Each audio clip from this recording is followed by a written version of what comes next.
Morning students.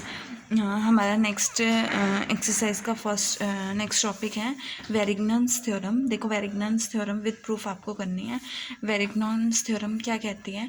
The algebraic sum of the moments of two coplanar forces not forming a couple acting on a rigid body at any point in their plane is equal to the moment of the resultant about that point। Means अगर आपके पास दो coplanar forces है और उन coplanar forces का किसी एक पॉइंट जो उसी प्लेन में लाई करता है, उस पॉइंट के अबाउट अगर आप मोमेंट फाइंड आउट करते हो तो उनका जो अलजेब्राइक सम होगा, मूवमेंट्स का जो अलजेब्राइक सम होगा वो किसके इक्वल होगा?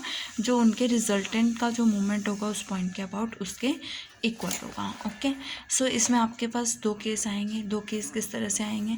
When the forces intersect at a point, और एक तो आएगा कि अगर फोर्सेस इंटरसेक्ट करते हैं और एक इंटरसेक्ट नहीं करते। और जब फोर्सेस इंटरसेक्ट नहीं करते it means they are parallel. So first case है when the forces intersect at a point. इसके लिए आपने दो फोर्सेस लिए हैं, P force and Q force which are intersecting at point A, और ये R क्या है? रिजल्टेंट है दोनों फोर्सेस का। O आपके पास गिवन पॉइंट है जिसके अबाउट आपको मोमेंट्स फाइंड आउट करने हैं। सो आपने O एक परपेंडिकुलर लिया P फोर्स पे ON, और Q फोर्स पे O पॉइंट से परपेंडिकुलर लिया OM, just because of you have to find out the moment about O point. Now ON angle OAN आपने क्या लिया है? देखो OAN आपने लिया है, ये एंगल अल्फ़ा लिया है। OAM एंगल बीटा लिया है, और OAL आपने क्या लिया है? गामा लिया है। आपके पास क्या है? AX, ये परपेंडिकुलर लाइन ये इसके परपेंडिकुलर लिया, और ये एक्स एक्सिस सेलेक्ट कर लेते हैं, और ये वाई एक्सिस, दोनों परपेंडिकुलर डायरेक्शंस हैं। नाउ मूवमेंट ऑफ, पहले पी फोर्स का मूवमेंट फाइंड आउट करते हैं about point O. So movement of point P about point O is equals to force into perpendicular distance. तो फोर्स आपके पास P है, परपेंडिकुलर डिस्टेंस ON है, तो डायरेक्शन देखो तो एंटी क्लॉकवाइज है, तो क्या आएगा? पॉजिटिव साइन आएगा। ना ON की वैल्यू फाइंड आउट करोगे OA की हेल्प से, तो ON अपॉन OA क्या होगा? Perpendicular upon hypotenuse. ON upon OA is equals to sine angle क्या है? Alpha, so we get sine alpha. So ON is equals to AO या OA sine alpha. Now we get AO into P sine alpha. Sine alpha को क्या लिख सकते हो? Cos 90 minus alpha. सो ये angle क्या आपके पास 90, ये P फोर्स जो है वो एक्स एक्सिस के साथ 90 माइनस अल्फा एंगल बना रहा है, तो रिजॉल्व पार्ट ऑफ P हो गया अलॉन्ग एक्स एक्सिस। सिमिलरली ऐसे ही आप Q का फाइंड आउट करोगे तो आपके पास resolve part of Q along क्या आएगा? एक्स एक्सिस आएगा। नाउ इनका अलजेब्राइक सम क्या होगा? AO, इन दोनों को प्लस करोगे, so AO common, so we get resolve part of P along X axis, resolve part of Q along X axis. और ये आपने किया है कि algebraic sum of resolve parts of P and Q along X axis is equals to resolve part of their resultant, और resultant क्या है? R है। सो रिजॉल्व पार्ट ऑफ R क्या होगा? देखो R जो है एक्स एक्सिस के साथ, R जो है P फोर्स के साथ गामा एंगल बना रहे हैं, वाई एक्सिस के साथ सॉरी गामा एंगल बना रहा है, तो एक्स एक्सिस के साथ क्या एंगल बनाएगा? 90 माइनस गामा। तो resolve part of R along AX क्या होगा? R cos 90 minus gamma, that is R sine gamma. और यहाँ से R sine gamma, AO sine gamma किसके इक्वल हो जाएगा? देखो AO साइन गामा किसके इक्वल आएगा? आपके पास OL के इक्वल आएगा, because OL upon AO is equals to sine gamma. तो यहाँ से R इंटू OL जो है आपका R फोर्स पर परपेंडिकुलर डिस्टेंस है, so R into force into perpendicular distance किसके इक्वल होता है? Movement. So that is a movement of R about O, which देखो क्या है आपके पास? Algebraic sum of moments of P and Q about O point किसके इक्वल आ गया है? Moment of R about O, which we have to prove. Now second case है आपका when the forces are parallel. जब आपके पास फोर्सेस पैरेलल होते हैं तो दो टाइप के फोर्सेस होते हैं। First is like parallel forces, और second is unlike parallel forces. अगर आपके पास लाइक पैरेलल फोर्सेस हैं सो सेम डायरेक्शन होगी। लेट द पॉइंट ओ जो है ये फोर्स पी है और ये क्यू है, O B with the line of action of forces P and Q. तो यहाँ से पी फोर्स क्या होगा, पी फोर्स पे परपेंडिकुलर क्या होगा, ओ ए, और ओ से परपेंडिकुलर डिस्टेंस पी का क्या होगा, ओ ए, एंड क्यू का परपेंडिकुलर डिस्टेंस क्या होगा, ओ बी, और आर रिजल्टेंट का परपेंडिकुलर डिस्टेंस क्या होगा, ओ सी। अब आर जो है यहाँ पे लाइक फोर्स है, आर रिजल्टेंट है, तो रिजल्टेंट क्या होगा, पी प्लस क्यू होता है लाइक पैरेलल फोर्सेस के केस में। ऑल्सो आपके पास रिजल्ट है P into A C is equals to Q into C B. Now algebraic sum of moment of P and Q about point O find out करना है। तो P force का moment about O point देखो क्या आएगा यहाँ से, that is अगर हम इसको एक्सटेंड करते हैं तो ये पी फोर्स है, ये एंटी क्लॉकवाइज डायरेक्शन है, और पी इंटू क्या आएगा, ओ ए आएगा, तो P into O A. Similarly for Q plus Q into क्या बनेगा, perpendicular distance O B. Now O A किसके इक्वल होगा, ओ सी माइनस ए सी के इक्वल होगा, so we get O C minus A C. Now O B किसके equal होगा, O C plus C B के equal होगा, we get O C plus C B. Now यहाँ से P into O C plus Q into O C क्या बनेगा, P plus Q O C minus P into A C plus Q into C B. As we know that P into A C is equals to Q into C B है, so ये दोनों terms cancel हो जाएगी, P plus Q into O C, that is P plus Q R है into O C. अब देखो are force हो गया, ओ सी आपका परपेंडिकुलर डिस्टेंस हो गया पॉइंट ओ पॉइंट से, so we get this value is equals to moment of resultant R about point O. Done.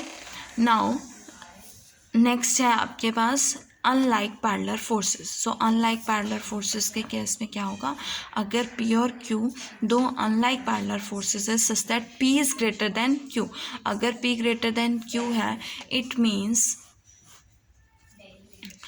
Means आपके पास जो रिजल्टेंट होगा पी माइनस क्यू होगा, और पी ग्रेटर देन क्यू है तो रिजल्टेंट जो किसके नियरर होगा, पी के नियरर होगा।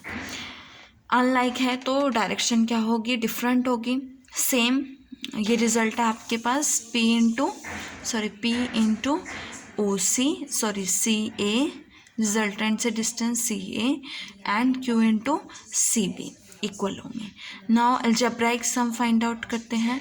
तो अगर पी फोर्स की बात करें तो इसका ओ से परपेंडिकुलर डिस्टेंस ओ ए है और पी फोर्स है, तो इसे देखें तो ये एंटी क्लॉकवाइज डायरेक्शन बनाता है।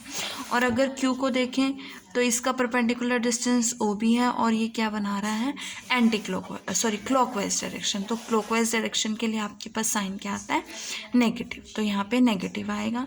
Again P into O A किसके इक्वल होगा, ओ सी प्लस सी ए के इक्वल होगा, और ओ बी किसके इक्वल होगा,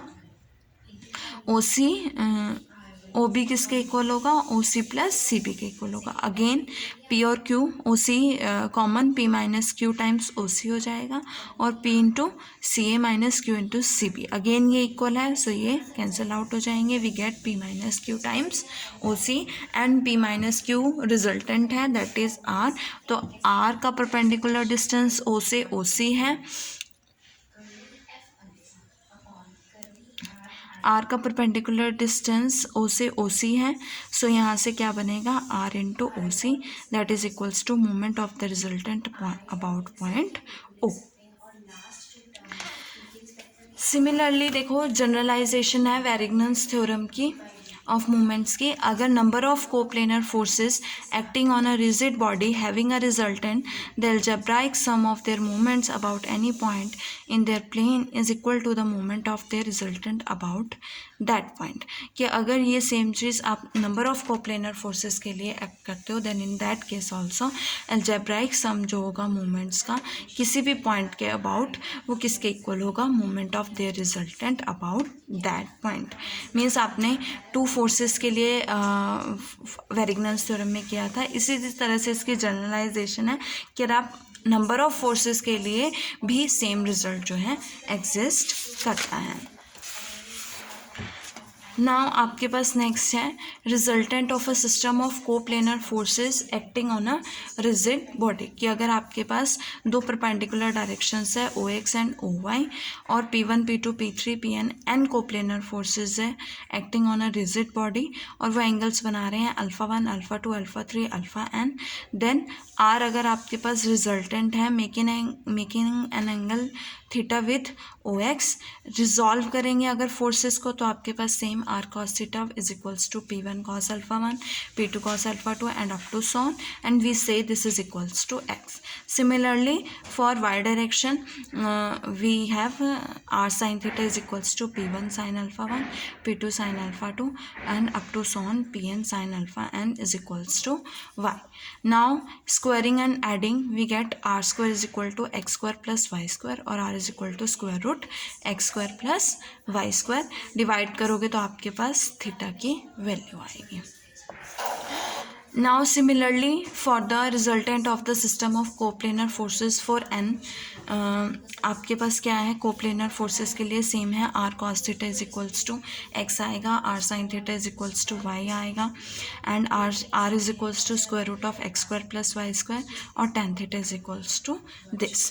अब नाउ नंबर ऑफ फोर्सेस के लिए अगर आपको मूवमेंट फाइंड आउट करना है, movement of the resultant about point ओ.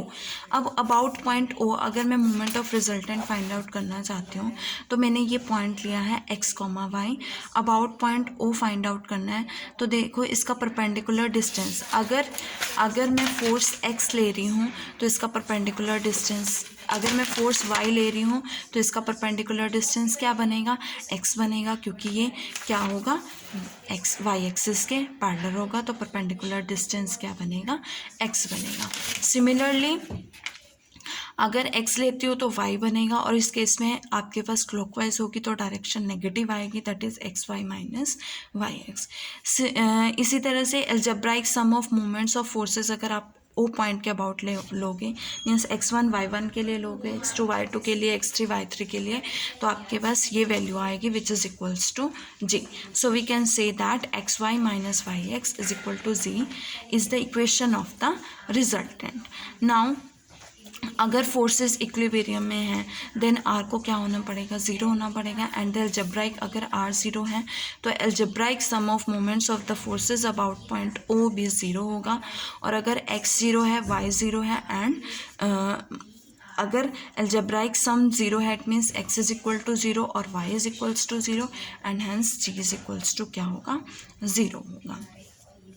यहाँ पे इक्विलिब्रियम की कंडीशंस हैं कि x is equals to zero है, means sum of resolve part of forces in any direction O X is zero. Similarly for y और similarly for g क्या होगा कि आपके पास algebraic sum of moments of forces क्या होना चाहिए अबाउट ओ पॉइंट, वो क्या होना चाहिए, ज़ीरो होना चाहिए.